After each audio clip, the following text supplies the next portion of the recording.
السلام علیکم ورحمۃ اللہ وبرکاتہ۔ جی بہن کا سوال ہے خواجہ سرا کے بارے میں، جنہیں عربک میں خنثی یا مخنث کہا جاتا ہے، کہ قرآن پاک یا حدیث میں ان کا کوئی ذکر نہیں ہے۔ قرآن پاک میں ذکر نہیں، لیکن احادیث میں ان کا ذکر ہے۔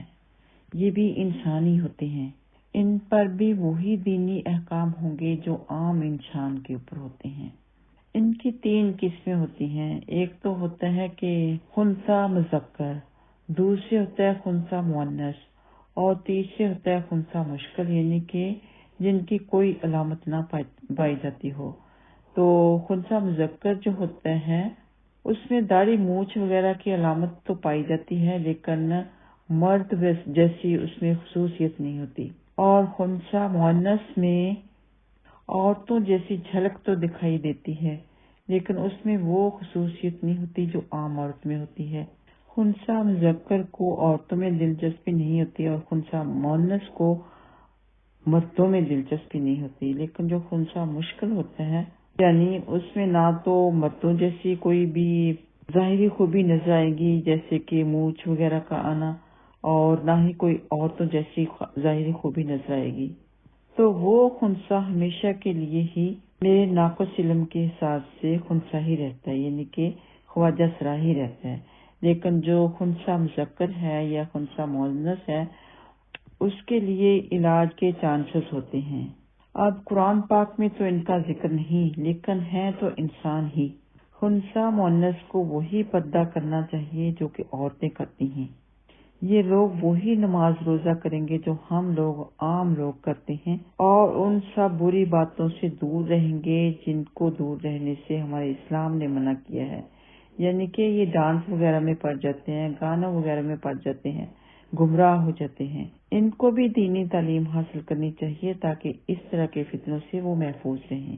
یہ ہرگز ان کے لیے جائز نہیں جو کہ وہ سوچتے ہوں گے کہ ان کو چھوٹ ہوگی ہے، وہ ڈانس وغیرہ کر سکتے ہیں، گانے گا سکتے ہیں، تو یہ عام انسان کے لیے بھی منع ہے اور خنثی کے لیے یعنی کہ خواجہ سرا کے لیے بھی منع ہے۔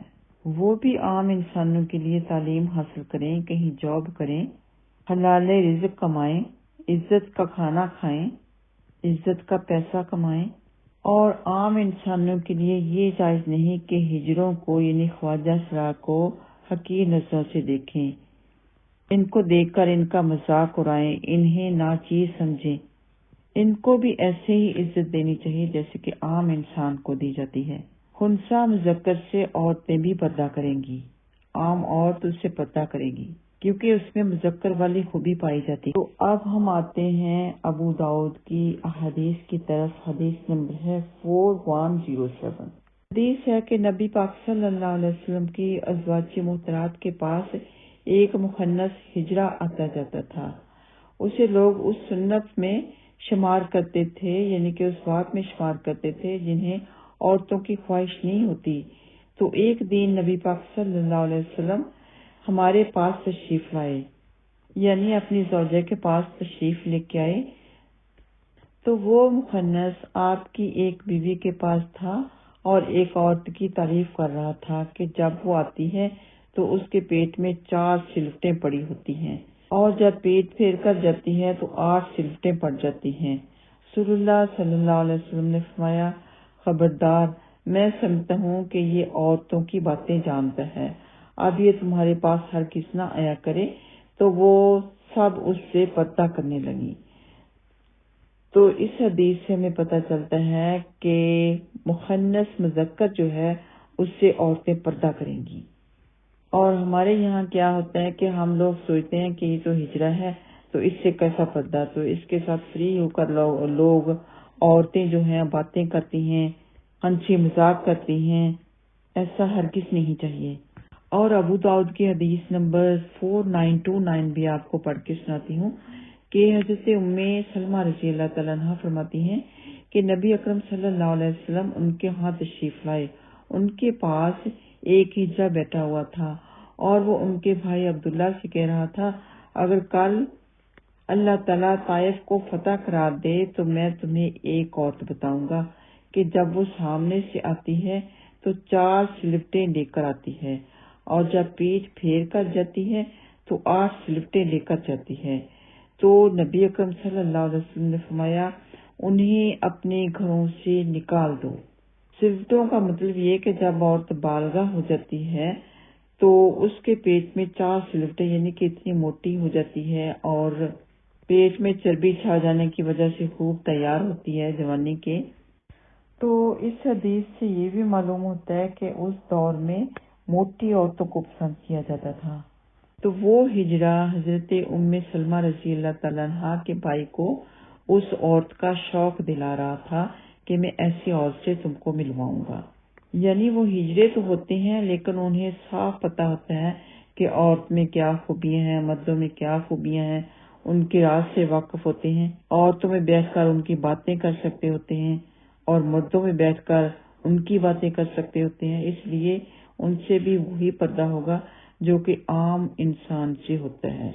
اور میرے ناقص علم کے حساب سے ان کو نکاح کرنے کا بھی حق ہے۔ اگر کوئی راضی ہے ان سے نکاح کرنے کے اوپر تو جو مخنث مذکر ہے وہ عورت سے نکاح کر سکتا ہے، جو مخنث مؤنث ہے وہ مذکر سے نکاح کر سکتا ہے، لیکن مخنث مذکر سے نکاح نہیں کرے گا اور مخنث مؤنث سے نکاح نہیں کرے گی۔ اگر ایسا ہوگا تو یہ قوم لوط والا حساب ہوگا۔ اور خواجہ سرا کو چاہیے کہ اللہ نے جو ان میں یہ کمی کوئی رکھی ہے اس کے اوپر بے صبر نہ ہو جائیں، ناشکری نہ کریں۔ یہ قسم کی کوئی آزمائش ہوتی ہے، اس کے اوپر صبر کا مظاہرہ کریں۔ صبر کریں گے تو بے شک اللہ تعالیٰ ان کو بہت بڑا اجر عظیم عطا فرمائیں گے۔ انسان میں کئی قسم کے نقص ہوتے ہیں، کسی کا پیر نہیں ہوتا، کسی کا ہاتھ نہیں ہوتا، کسی کے جسم کا کوئی حصہ نہیں ہوتا، تو ویسے ان میں بھی یہ ایک نقص ہے، وہ علاج کروا کے بھی ٹھیک ہو سکتا ہے، لیکن گمراہی میں جانے کی ان کو ضرورت نہیں کہ ڈانس وغیرہ کے اوپر چلے گئے یا مانگنے لگ گئے۔ ان کے اگر والدین فوت ہو جاتے ہیں تو وراثت میں ان کو بھی حصہ ملتا ہے، ویسے ملتا ہے جیسے عام انسان کو ملتا ہے، یعنی کہ اگر مخنث مذکر ہے تو اس کو مذکر والا حصہ ملے گا، یعنی کہ ڈبل ملے گا۔ تو اگر خنثی مؤنث ہے تو اس کا سنگل ملے گا، عورت والا حصہ ملے گا، اور اگر خنثی مشکل ہے، مذکر بھی نہیں مؤنث بھی نہیں، مشکل ہے، اس میں کوئی بھی ایسی مشابہت نہیں پائی جاتی، تو پھر اس کو بیچ والا حصہ ملتا ہے، لیکن حصہ ملتا ضرور ہے ان کو بھی۔ اب آج کل فتنوں کا دور ہے تو بہت سے لوگ ایسے ہیں کہ عام جو مذکر ہے وہ عورت بننا چاہتا ہوتا ہے، جو عام عورت ہے وہ مرد بننا چاہتی ہوتی ہے، علاج کرواتے ہیں، تو یہ سراسر ناجائز عمل ہے۔ اللہ تعالیٰ کی تخلیق کو آپ چینج نہیں کر سکتے، جس کو اللہ تعالیٰ نے عورت بنا دیا وہ عورت ہی رہے گی اور جس کو مرد بنا دیا وہ مرد ہی رہے گا۔ اسی کے اوپر نبی پاک صلی اللہ علیہ وسلم نے لعنت فرمائی ہے کہ جو مرد عورت بننے کی کوشش کرتے ہیں، عورتوں جیسا لباس پہنتے ہیں، ان کے اوپر لعنت ہے۔ جو عورتیں مرد جیسا بننے کی کوشش کرتی ہیں ان کے اوپر لعنت ہے۔